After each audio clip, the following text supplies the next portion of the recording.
is the first lecture I'm giving that has the MS over there, so I'm kind of very proud of it. I did this lecture over the last 2 to 3 weeks because I really wanted something new and I wanted to really get you excited about something. I want to thank Guy Carmelli because I had a capstone project that I had to do for my master's, and Guy did it for me after I saw his senior lecture, and I saw the, I felt the helicopters and the tsunami that knocked me over and all this stuff. I said, he's the one who's going to do my PowerPoint slides.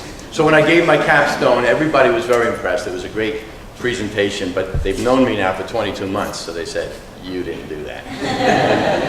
Because I'd given other PowerPoint presentations. So the moral of that is it's okay to be a little bit deceitful occasionally outside, but you're never deceitful at home. So this is mine, and Guy, I'm sorry. It's not nearly what you have done. So we're going to talk about a non-science topic, but it's something that's extremely important.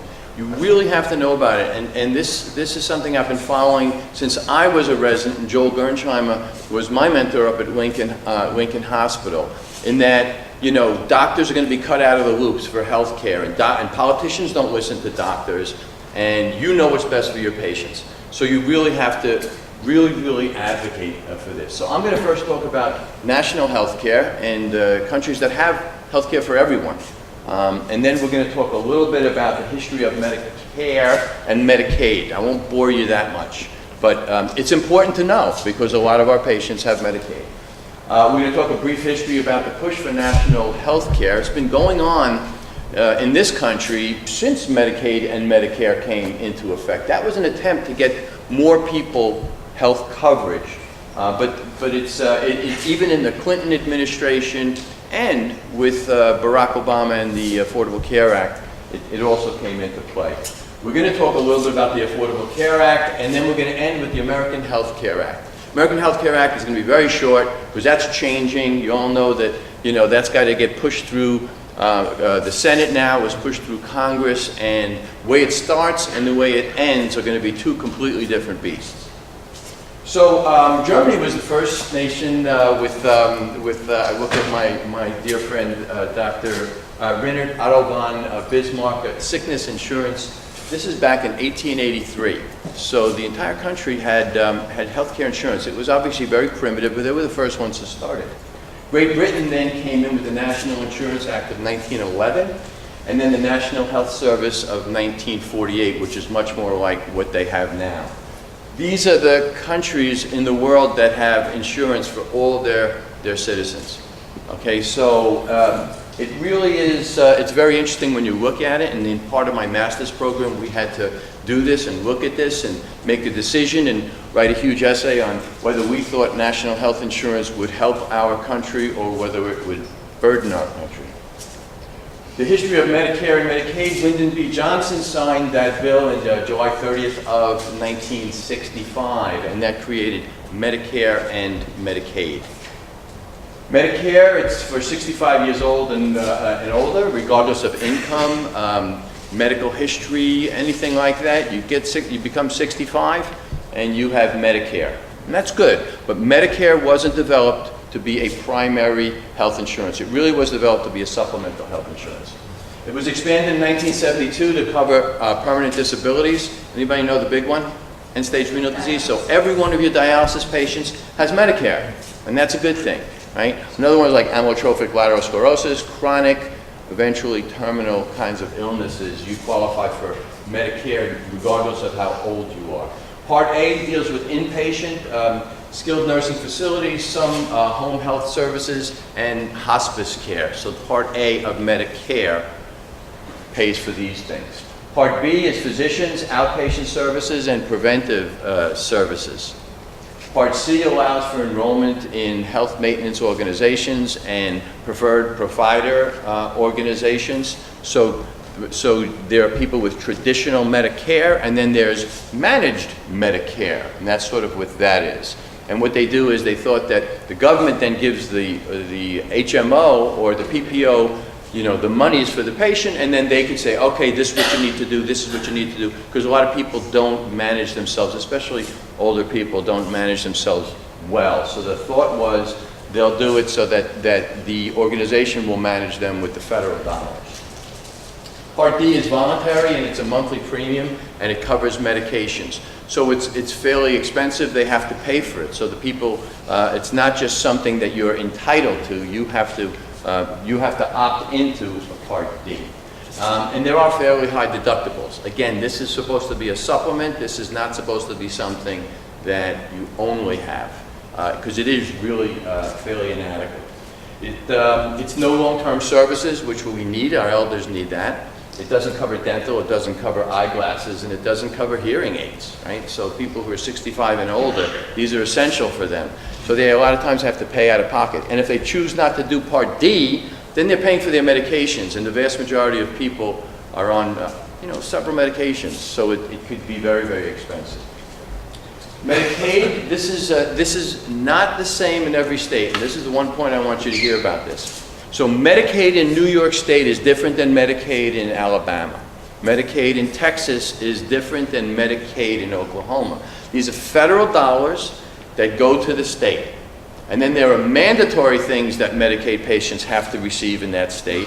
But then some states put more money into Medicaid, and then they give additional services. So Medicaid everywhere is not the same. Additional monies are added by the states. It varies dramatically from state to state. Medicaid in New York is very, very good. Medicaid in California is very, very good. You all know the patients that come in, they ask you for prescription for their ibuprofen because they have a prescription, because New York State has prescription. If you have Medicaid, there are certain antihypertensives, there are certain analgesics, there are certain medications that are covered, and New York State has a very robust, very good Medicaid program. So these are the mandatory benefits that everywhere has, and these are the ones that are covered by the federal dollars that flow to the state. So inpatient care, outpatient care, screening and procedures, nursing facilities, physician services, and home health. So these things, the money that's coming from the feds that goes to the state, every state has this. Then we have the optional benefits, and this is prescription drugs. New York State, like I said, has this. Physical and occupational therapy, respiratory care, podiatry, dental, eyeglasses. Okay, so that works out much better for our patients. So just take a look at this. This is what makes you eligible for Medicaid. So let's just use the single parent with 2 children. So the number of people in the household is 3. 100% of the federal poverty level for that family is $20,160. So before the Affordable Care Act, you were eligible for Medicaid if you were at 100% of the federal poverty level. So let's just say a single mother with 2 children who wants to get health insurance for all 3 of them, it's going to cost anywhere between $6,000 and $8,000. What's the possibility that somebody making $20,000 is going to spend $6,000 for health care? Very unlikely, very unlikely. You can see the other numbers, and I'll get back to this slide a little bit later on. This is the reason why the push for national health insurance in the United States. So you see the number up here, uninsured, 17%. 17% of the population in 2009, before the Affordable Care Act, were uninsured. So they were just not getting health care. And it's something that politicians just don't understand. People are elected for a term, they're going to be there, and then they, right away, by the first or second day of their appointment, they're thinking about their re-election term. But they're not thinking of the 45-year-old woman who doesn't go for screening mammographies, who gets breast cancer, and now in the last 2.5 years of her life, she didn't qualify for Medicaid before, but now she's going to because she lost her job, and she's going to probably use about $1 million worth of services in the last 2.5 years of her life before she passes. So Medicaid and other public health insurances, Medicare is 12%. Again, this is from 2009. Employee-sponsored insurance, and that's you work for somebody and they provide your health insurance. Private non-group, this is the numbers that we have. That 17% was a real big one. So along comes the Patient Protection and Affordable Care Act. So those first 2 words were dropped pretty quickly. Patient Protection Affordable Care Act. It's then now always referred to as the Affordable Care Act. or more commonly as well, is Obamacare. Right? So what this did was expand eligibility for Medicaid from 100 to 138% of the federal poverty level. Guess what? CHIRP was also started way back, even before this, with the Clinton administration, and that gave that's for children, right? So that was very helpful as well. That's Medicaid. Yes, and that's Medicaid for children, and that's a little bit in jeopardy if the American Health Care Act goes through as it is now. So that's another reason why I'm extremely passionate about this topic. So you can see this is actual pictures of protests and things like that, because the feds have only a certain amount of money. Where's the money going to come from? Money's going to come from Medicare, right? So the money that they put into Medicare and the money that they give the states for Medicaid. But in reality, what that is doing is it's not hurting the participants' benefits. It's really just a decreased reimbursement to hospitals and to providers, right? And that's been happening since time began, is there's always cut the docs out of the loop, give the docs less money. But the thought for people who were against the Affordable Care Act were this is going to rob you of your Medicare. Because right now there are docs out there that don't want to take Medicaid patients because they don't pay very well, right? And so the people who have Medicare thought that's the same thing. I have Medicare, I have pretty good insurance, I go to see my doctor. But if the reimbursement to my doctor is less, my doctor's going to say, I can't afford to have you anymore. And so that's what scared them. It also, so look at the same patient, the same person, the family of 3, who now with the Affordable Care Act, 133% of the federal poverty level, and she has 2 children, she could make almost $27,000 a year, and she'll still be eligible for Medicaid. What it further did, and you could be 10 hours worth of this lecture, is they gave other supplements up to 250% of the federal poverty level, and even up to 400% of the federal poverty level. So it really did help quite a bit, and it completely narrowed the gap of those who didn't have health insurance. These are the states that went into Medicaid expansion, the blue ones adopted it, and the orangish ones still did not want to go into Medicaid expansion. It kind of follows the same Republican Democratic kind of swing of things, but there's every now and then another state will go ahead and go into it. There's a whole thing called 1115 waiver money. 1115 waiver money is what the federal government said, okay, New York State went into Medicaid expansion, we want to incentivize them, so the money that we think that we're going to save on health care for patients going forward is X amount of dollars, so New York State will give you back some of that money. In New York State, they decided it was going to be about $15 billion over 5 years. So Governor Cuomo went to the feds and said, I'd like $8 billion, and they negotiated back and forth, and New York got somewhere about $6.7 billion over 5 years. And that's the money that's funding DSRIP. So you've heard a lot about DSRIP. And what that's doing, it's moving patients from inpatient to outpatient, is going more towards preventive care. So this was really putting us on a good track for getting more people insured. This is for states who don't go into the Medicaid expansion. You have on the right marketplaces, and I'm going to talk about that next. That's part of the Affordable Care Act also. Patients that are eligible for Medicaid, and then there's a large gap in the middle that can't do the health exchanges, and they're still not eligible for Medicaid. So it still leaves a lot of people uninsured. Individual mandate. This is something that they probably, if they looked at it in retrospect, would have not put into the original Patient Protection Affordable Care Act, because this made everybody by law have to get insurance. So let's just say I'm a 28-year-old and I'm making $45,000 a year. I'm going to get a penalty if I don't get health insurance. So if I get health insurance, it's probably going to cost me, I'm a pretty healthy guy, it's probably going to cost me about $5,000 a year. My penalty is anywhere between, in the first year, second year went up a little bit, but $1,200 to $1,400, $1,600.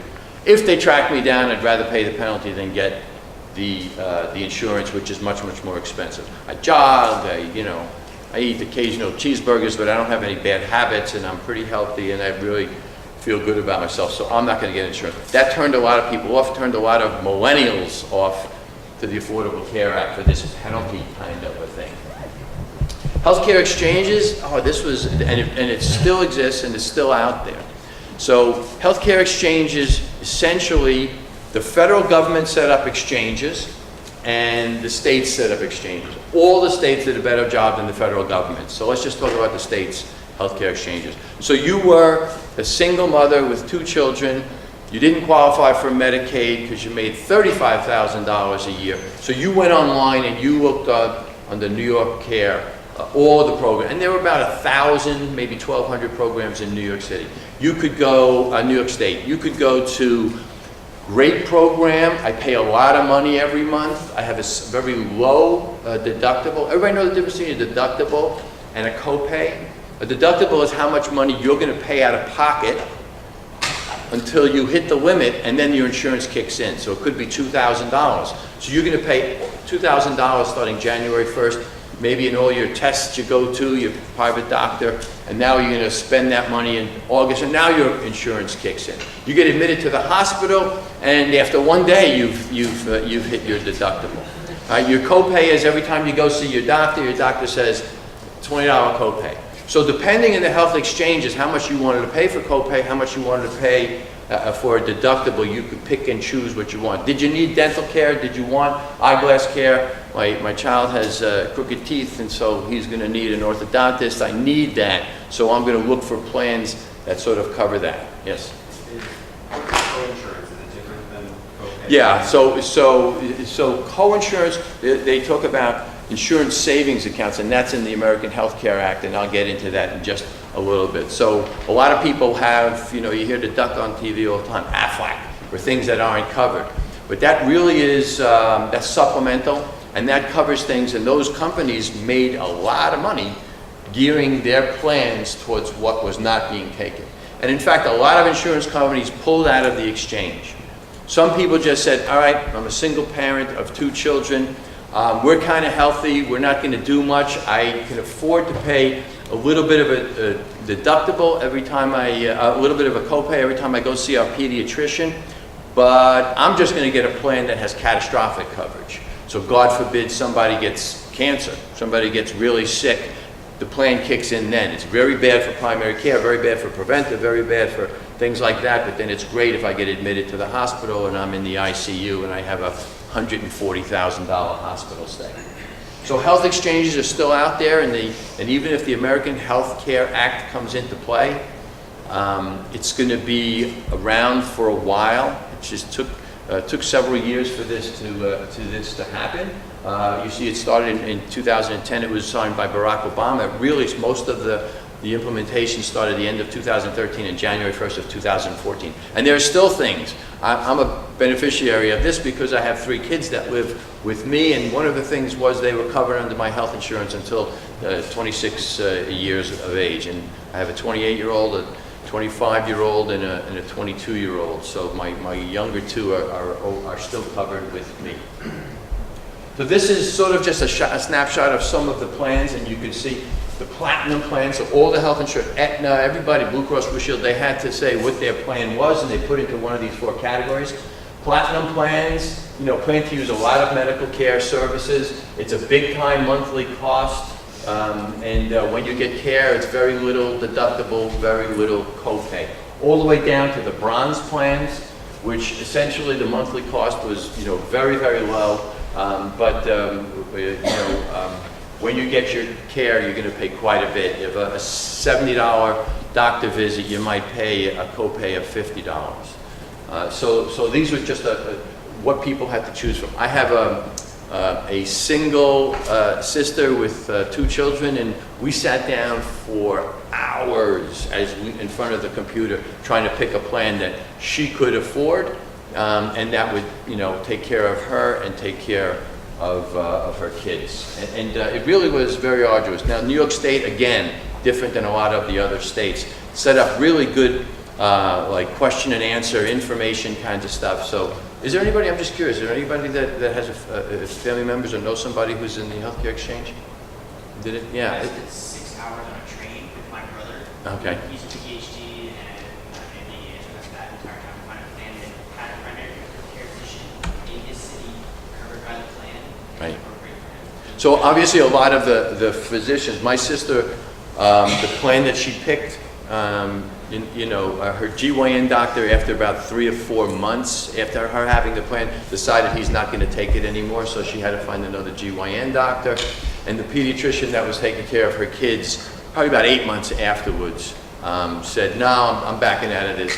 The reimbursement isn't nearly worth it for me to continue. So she lost her pediatrician and she lost her GYN doctor. The next year, she was able to sign up for a different plan and then go back. She wanted to go back to her, her same doctors, and she had to pay a little bit more money.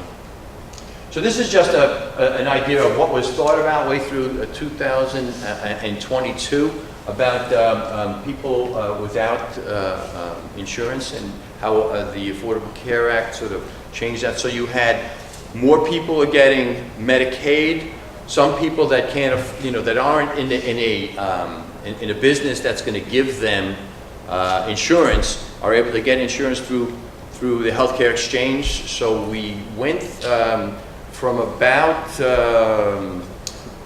25 to 30 million people in the country without health insurance down to about 17, from 17% to about 17% to about 11% of the country now doesn't have health insurance. It's a big difference. It really is a huge, huge difference. And I want you people to kind of know about this because you're living history right now.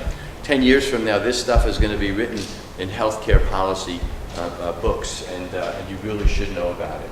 The American Health Care Act, it's really morphing. It got through Congress just barely. And it was signed on May 4th, 2017. It's still got to go through the Senate. What was signed by Congress is going to be different than what's signed by the Senate. One of the things that was very hotly debated about was this repeals the mandate for health insurance plans. This is why a lot of people really wanted it. I told you that mandate that every single one of you have to have insurance. You're going to get a $1,500 penalty by the government if you don't. A lot of people didn't want that. They felt, I'm healthy, I'm young, I don't need the insurance. So this repeals that in 2020. Is a debate over the amount and duration of coverage for pre-existing conditions. This was a real big one, and this is the one that almost sunk the American Health Care Act, because they basically said, hold it, you developed diabetes, when you were 6 or 7 years old, is your first time you got that. You have diabetes now. Your parents had a plan when they worked for the post office, but your parents both passed and they're gone. You still have diabetes. We're not going to cover you. We're not going to cover you for anything related to diabetes. So pre-existing conditions are huge. So they were able to sort of tweak it a little bit, and if you're looking and reading on what's going on the internet, all the medical societies, the AMA, and everybody is coming out saying this is just it's just a pop gun in reality to what's really needed. So this is still going to be hotly debated. It's going to be hotly debated through the Senate. The people that I know of in healthcare policy and have discussions about this really think that the longer it goes before it goes to vote in front of the Senate, the better it's going to be massaged, and the better it's going to look.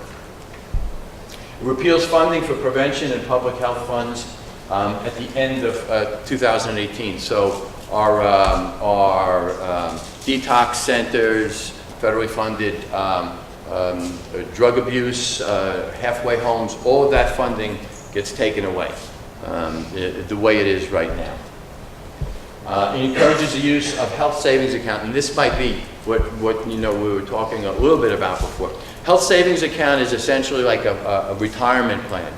So what it does is you say, all right, I have I have insurance, but I need supplements because I have a huge deductible and I have a huge copay. So I can take pre-tax dollars and set up an account.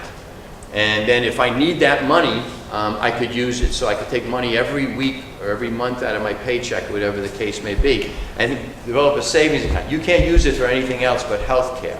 But that's what they thought would bridge the gap, and people would do that. In reality, people don't do that. How many of you now are in the point where you're making money and you're investing for your retirement? People are not looking and thinking about 10, 15 years from now. So I thought this was, you know, it was sort of a concession that they made at the end, and some people said, okay, that's a great idea. Tax deductible savings that they could use for a rainy day. God forbid you get hit by a car and you have a 3-week hospital stay. You're going to have a bill of about $145,000. If you could put that, you know, in a health savings plan, then God bless you. It converts the federal Medicaid funding into per capita allotments, so wealthy cities, wealthy states like New York are going to get hurt about this because the average income in New York is much higher than in South Carolina. So it's going to hurt the big metropolitan, more wealthy areas. I see somebody else wants to. It adds a state option to require work for somebody who's going to be under, who's going to get coverage. So they won't be eligible for the American Health Care Act and the plans and the insurance the way it is now if they don't work. And that's besides the people who are disabled and people who don't work for medical reasons. So it's kind of tough stuff, and it prohibits Medicaid funding for Planned Parenthood. So all the contraceptives that are given out, all the federally funded you know, clinics for sexually transmitted diseases, all that funding goes away the way it is now. So that was really quick, and I realized I didn't have too much time and I didn't want to flow through too much. So this is healthcare in the United States. Is it a luxury, or is this part of your right as a citizen in the United States? And it's something you have to think about it. Only the rich are going to get it, or only the people that are fairly well off are going to get it? Or are we going to do something where everybody is going to get it? And you know, I'm in the 1% of the 1%, probably of the 1%. And I'm fine if they want to, you know, tax me more and take away more of my income to take care of people who don't really have anything. On this last slide, please forgive me.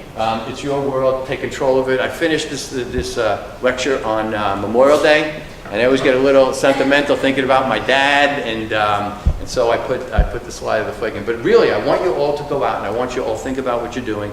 Get involved with this. You know, read on it, you know, make your opinions, and because you are going to be the future leaders of healthcare in the future, especially coming from this program and doing what you do, you really have to think about what's best for you, and more importantly, what's best for the people in the country. So think about it and read about it. And I'm always available if anybody wants to sit and talk a little bit, they have any more interest in that. So let me jump right away into my stories. And I want to thank Andrea because I have about 100 stories, probably about 10 really good ones that I could talk for about 3 hours on. But she gave me permission to talk about 4. And the first one was I was a junior resident, and I was very much involved with administration, like I like to be now. And I went to the medical board at Kings County Hospital, and they had a terrible rat problem in those days. And you know, the C building to the B building to the A building, and then you went underneath to the T building. So I was sitting there, you know, kind of intimidated, not saying anything. And somebody said, "I got a great idea. Let's introduce cats. Let's buy a bunch of cats, put them in the little cubby holes there." And then within like a year and a half, we had this terrible cat problem. And when I was a senior resident, you'd have to sometimes go from A building to C building. It was cold, you didn't put your coat on, so you went in the underground areas and the little tubes, and you'd hear meow, meow, meow. And you see these eyes looking at you as you have like a flashlight and saying, oh my God, this place is full of cats. So the next time I was thinking, so what do you do then? Do you get dogs and put them in there, and then like wildebeests, and eventually get up to grizzly bears? So what the moral of that story is, I promised myself I'd never be in a situation where I couldn't come up with resources for myself, my family, for my department. So I always said, you don't have resources, it's unacceptable. Get the resources, make the resources, do the right thing. Don't improvise and make a bigger mistake out of something you have. Second story, true story, I was moonlighting as an attending physician at Our Lady of Mercy when I was doing emergency medicine residency at Lincoln. And they brought in a guy who's 42 years old, big, heavy, burly guy. He was a butcher, I found out later on. He was in full cardiac arrest, he had a big MI. We couldn't save him, and he died. I go into his wallet and I see a picture of 2 little girls and a woman. Eventually that woman comes in, talking about her husband, and I'm there and I'm a junior attending, and she says, you know, about 2 weeks ago he woke up, he was sweaty, he was having chest pain. And I said, you gotta go to the doctor. And he said, no. Same scenario, 2, 3, 4 times happened over the last 2 weeks. And she said, he looked so bad this day, I was gonna call 911. He said, no, and he's always intimidated me. He's always been a big burly guy. He's a butcher, and he has no insurance, and he can't miss work. And I turned to her and she said, I should have called. And I said, yeah, you should have. I'll never forget that. I ruined her memory of what she thought about what she should have done for her husband. So that taught me that I'm not only taking care of that patient, I'm taking care of his entire family. And I took care of his significant other, and I hurt her. And I'll never ever do that again, and I don't want you to do that. You can tell it still resonates with me. Third story, I was in the CCT, very junior attending. Actually, it was probably the C1 area of Kings County Hospital. And a guy comes in, he's in full cardiac arrest, and he dies. And they tell me his wife is waiting outside. And I had called it at 11:58. And I went out there and I talked to her, and I just let her talk. She was about 83, 84. She said, you know, we've been together for 60 years. And today's our anniversary, 60 years. So I said, wow, that's unbelievable. So suddenly the nurse calls me, I run back in the room, and boop, boop, boop. And he had no pulse, but he had some electrical activity.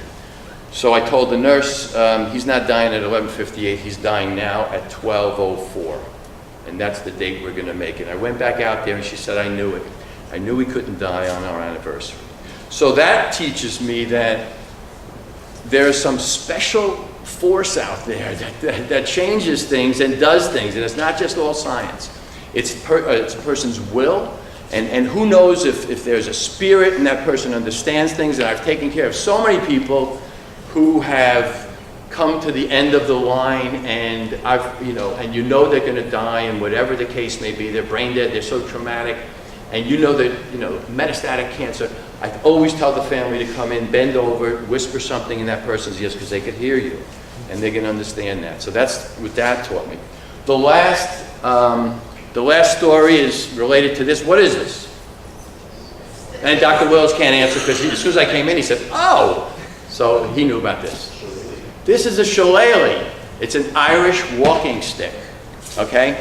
And it's made from a wood called blackthorn wood, mostly. It's a very rugged, tough wood, and it's made from the roots of the wood. They laminate it with lard or butter, and they shove it up in a chimney for a season, and that's how it gets its nice shiny coat. So I was a junior attending, again, in the resuscitation room of Kings County Hospital, and in the C1 area, and they brought in an 82-year-old who was whacked by a car, and he was a mess. He was DOA, and there was nothing we could do about him. And the paramedic said, this was the cane he was using, so I'll give it to you, give it to the family. I looked for about 3 to 4 weeks to find, his name was O'Shaughnessy. I don't remember his first name, but I looked under every O'Shaughnessy in New York State. I called everywhere. I begged them to hold on to the body for more time until I could find the family, because I thought that maybe, they saw him walking around this in the last 4 or 5 years of his life. Maybe they'd like to, remember him by it. I never found anybody, and eventually he is now buried in Potter's Field in New York City. So I kept this shillelagh, and I keep it, and the moral of that story is that you are all very, very lucky. I consider myself extremely lucky. I have family and I have friends that love me dearly. And I know that I love them very, very much. So this guy didn't have anybody. So I keep this around every now and then when I start feeling sorry for myself. And I don't keep it out in the middle of the kitchen because my kids think I'm crazy. But I keep it in that far corner of the pantry when you're looking for the Ziploc bags or something like that, and I see it and I remember it, and I'm very thankful for what I have, and I want you all to be thankful for what you have as well. And that's it.